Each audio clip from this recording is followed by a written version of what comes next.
क्या होगा अगर आप एक पिज्जा डिलीवर करने जाएं और कस्टमर की जगह वहां आपका इंतजार एक लाश कर रही हो? सोचिए, आप एक अनजान घर में हैं। आपके सामने एक आदमी का गला कटा हुआ है और जैसे ही आप भागने के लिए पलटते हैं, दरवाजा बाहर से लॉक हो जाता है। फिर अंधेरे में घर का फोन बजता है। ट्रिंग ट्रिंग, और उधर से आवाज आती है, घंटी मत बजाना। मैंने कहा था ना, घंटी मत बजाना। यह कहानी सिर्फ एक मर्डर मिस्ट्री नहीं है, यह एक सर्वाइवल थ्रिलर है, जहां एक डिलीवरी बॉय और एक साइको किलर एक बंद घर में मौत का खेल खेल रहे हैं।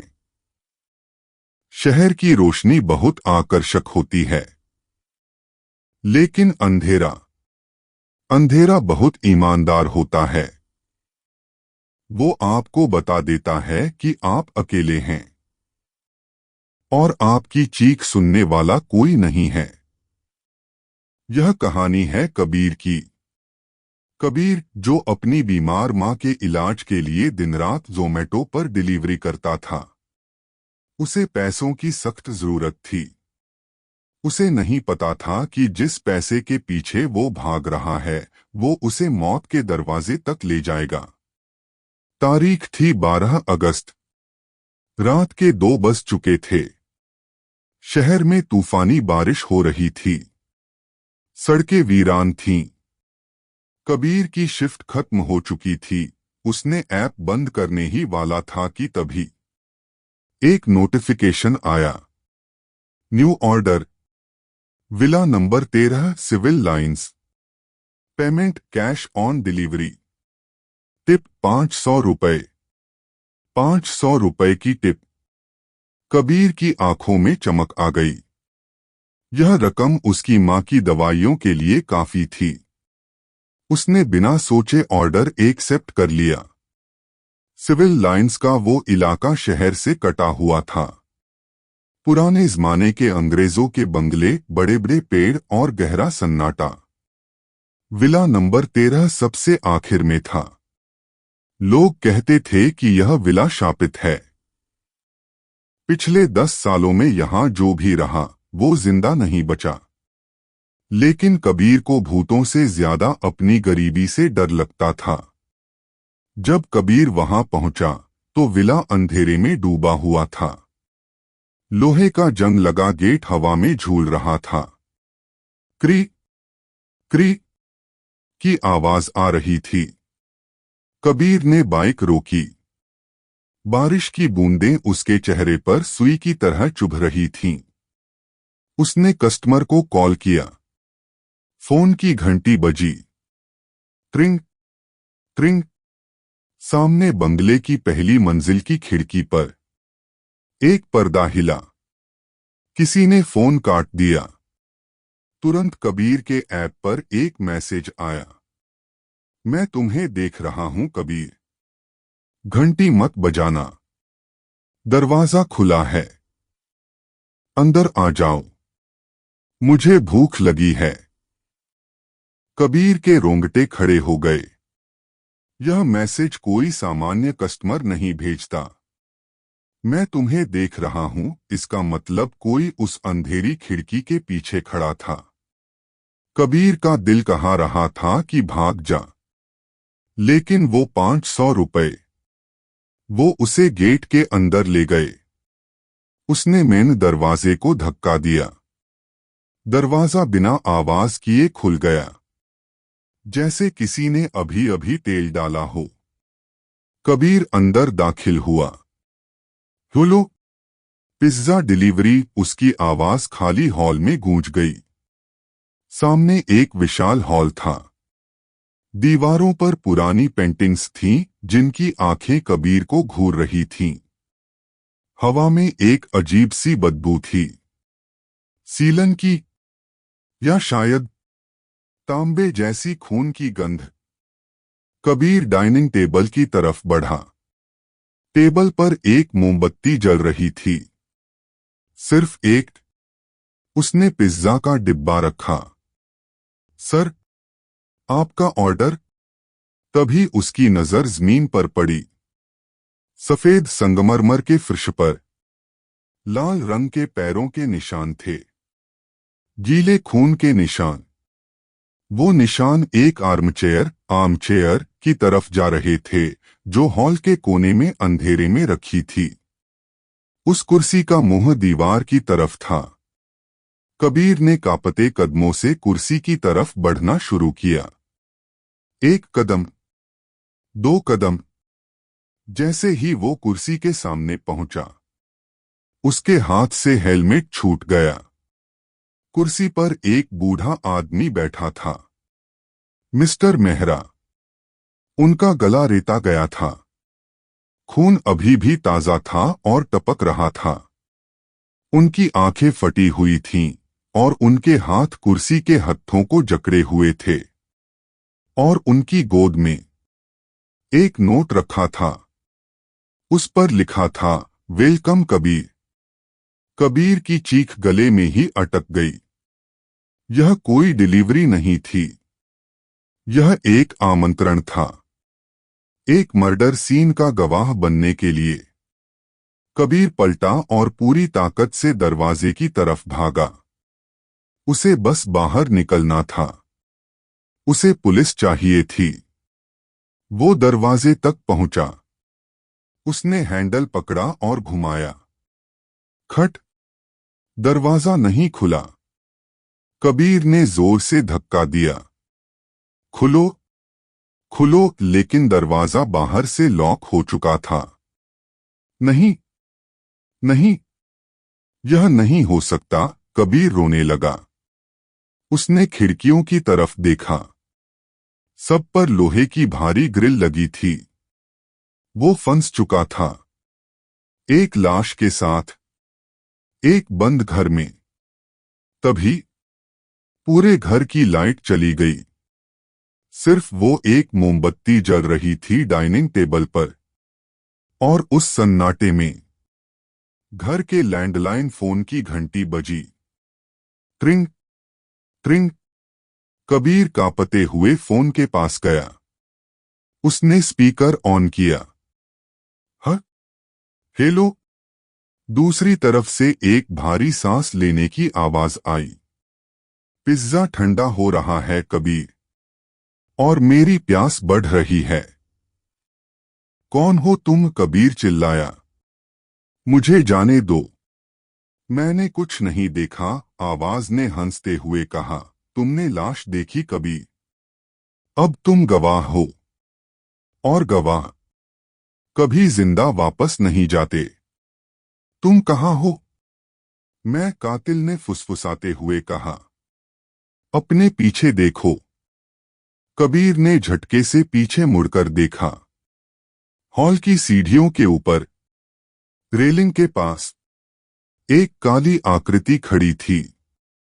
अंधेरे में उसका चेहरा नहीं दिख रहा था, लेकिन उसके हाथ में एक लंबा, चमकता हुआ चाकू था। और उसने रेनकोट पहन रखा था जिससे पानी टपक रहा था। कातिल ने चाकू को रेलिंग पर मारा। टन, टन। मैं 10 तक गिनूंगा कबीर, कातिल ने कहा। छुप सको तो छुप जाओ। 1। कबीर के पास सोचने का वक्त नहीं था। वो किचन की तरफ भागा। 2। कबीर किचन में घुस गया। उसने दराजें खोलनी शुरू की। उसे कोई हथियार चाहिए था। 3। उसे एक छोटा सा फल काटने वाला चाकू मिला। यह उस बड़े खंजर के सामने कुछ नहीं था, लेकिन यही उसका सहारा था। 4। कातिल की भारी बूटों की आवाज सीढ़ियों से नीचे आ रही थी। धप, धप। कबीर ने किचन के कैबिनेट के अंदर खुद को छुपा लिया। उसने अपनी सांसें रोक लीं। उसका दिल इतनी जोर से धड़क रहा था कि उसे लगा कातिल को उसकी धड़कन सुनाई दे जाएगी। 5, 6, 7 आवाज अब हॉल में थी। कहाँ हो कबीर? पिज्जा की खुशबू बहुत अच्छी है।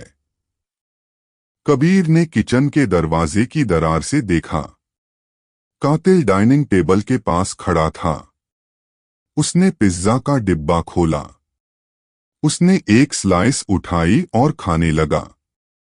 एक हाथ में पिज्जा, दूसरे हाथ में खून से सना चाकू।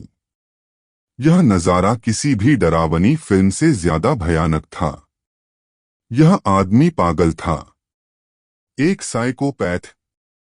कातिल ने खाते हुए कहा, जानते हो कबीर, मिस्टर मेहरा बहुत कंजूस थे। उन्होंने अपनी वसीयत में सब कुछ अनाथालय को दे दिया। अपने ही बेटे को कुछ नहीं दिया। बुरा हुआ ना? कबीर समझ गया। यह कातिल कोई चोर नहीं था। यह मिस्टर मेहरा का अपना बेटा था। वो जायदाद के लिए अपने पिता को मार चुका था और अब इल्जाम कबीर पर लगाना चाहता था। अचानक कातिल की नजर किचन के दरवाजे पर पड़ी। 8 वो किचन की तरफ बढ़ने लगा।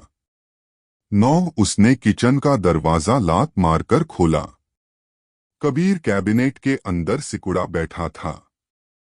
कातिल ने चाकू हवा में लहराया। 10 कातिल कैबिनेट की तरफ बढ़ा, लेकिन कबीर तैयार था। जैसे ही कातिल झुका, कबीर ने अपनी जेब से वो कोक की बोतल निकाली जिसे उसने डिलीवरी बैग से निकाल लिया था। उसने बोतल को जोर से हिलाया था। कबीर ने ढक्कन खोला और सीधा कातिल के चेहरे पर स्प्रे कर दिया। कोक का झाग कातिल की आंखों में गया। वो चिल्लाया और पीछे हटा। आह! मेरी आंखें! कबीर कैबिनेट से बाहर कूदा। उसने कातिल को धक्का दिया और हॉल की तरफ भागा। लेकिन कातिल ने कबीर का पैर पकड़ लिया। कबीर मुंह के बल गिरा। उसका चाकू दूर जा गिरा। कातिल ने कबीर को खींच लिया। वो अब कबीर के ऊपर चढ़ बैठा था। बहुत शौक है हीरो बनने का, कातिल गुर्राया। उसकी लाल आंखें कबीर को घूर रही थीं। अब मरो। उसने चाकू उठाया और कबीर के सीने पर वार किया। कबीर ने अपने दोनों हाथों से कातिल की कलाई पकड़ ली। चाकू की नोक कबीर की छाती से सिर्फ 1 इंच दूर थी। दोनों के बीच ताकत की आजमाइश चल रही थी। चाकू धीरे धीरे नीचे आ रहा था। कबीर की ताकत जवाब दे रही थी। कबीर ने अपनी नजरें घुमाईं। पास में ही वो मर्तबान वास पड़ा था जो पहले गिरा था। कबीर ने अपना एक हाथ छोड़ा और वो मर्तबान का टुकड़ा उठाया और पूरी ताकत से कातिल के सिर पर दे मारा। खटाक! कातिल का सिर चकराया। उसकी पकड़ ढीली हुई। कबीर ने उसे धक्का दिया और उठ खड़ा हुआ। कातिल अभी भी हार नहीं मान रहा था। वो फिर से उठ रहा था। कबीर ने डाइनिंग टेबल पर रखी वो जलती हुई मोमबत्ती उठाई और टेबल क्लॉथ पर फेंक दी। पुराने कपड़े ने तुरंत आग पकड़ ली। हॉल में आग की लपटें उठने लगीं। फायर अलार्म बजने लगा। सायरन! सायरन! इस बार यह फायर अलार्म नहीं था। बाहर पुलिस की गाड़ी का सायरन था। शायद किसी पड़ोसी ने शोर सुनकर या आग देखकर पुलिस बुला ली थी। कातिल आग देखकर डर गया। उसका ध्यान भटका। कबीर ने मेन दरवाजे के पास रखा एक भारी शोपीस उठाया और दरवाजे के लॉक पर दे मारा। 1 बार, 2 बार। पुराना लॉक टूट गया। दरवाजा खुला और पुलिस इंस्पेक्टर वर्मा अपनी टीम के साथ अंदर दाखिल हुए। सामने का नजारा साफ था। मिस्टर मेहरा की लाश, हाथ में चाकू लिए उनका बेटा और खून से लथपथ कबीर। हथियार नीचे डालो, पुलिस चिल्लाई। कातिल ने भागने की कोशिश की, लेकिन पुलिस ने उसे दबोच लिया। कबीर जमीन पर गिर पड़ा। वो बुरी तरह हाफ रहा था। उसकी वर्दी फटी हुई थी, शरीर पर चोटें थीं। इंस्पेक्टर ने कबीर को उठाया। तुम ठीक हो बेटे? कबीर ने बस सिर हिलाया। उसने जलते हुए घर और उस पिज्जा बॉक्स को देखा जो अब राख हो चुका था। उस रात कबीर ने सिर्फ अपनी जान नहीं बचाई थी, उसने एक बेटे के खूनी चेहरे को दुनिया के सामने बेनकाब किया था। वो 500 रुपए की टिप तो उसे नहीं मिली, लेकिन उसे जिंदगी की सबसे बड़ी सीख मिल गई थी कि शैतान के घर में कभी खाना डिलीवर नहीं करना चाहिए। तो दोस्तों, यह था विला नंबर 13 का खौफनाक सच। लालच इंसान को किस हद तक ले जा सकता है कि वो अपने ही पिता का खून कर दे और एक मासूम को फंसा दे। कबीर उस रात बच गया, लेकिन शहर में ऐसे कई विला हैं, कई बंद दरवाजे हैं, जिनके पीछे आज भी कई राज दफन हैं। अगली बार जब आप रात को किसी सुनसान सड़क से गुजरे या कोई अनजान दरवाजा खुला देखें, तो याद रखिएगा, हर खुला दरवाजा स्वागत के लिए नहीं होता। कभी कभी वो एक जाल होता है। अगर इस थ्रिलर ने आपकी नींद उड़ा दी है, तो वीडियो को लाइक करें और अपने दोस्तों के साथ शेयर करें। देखते हैं वो कितने बहादुर हैं। और ऐसी ही रोंगटे खड़े कर देने वाली कहानियों के लिए सब्सक्राइब करें क्यूरियस माइंड एआई। मिलते हैं अगले एपिसोड में। तब तक अपनी लोकेशन किसी को मत भेजिएगा।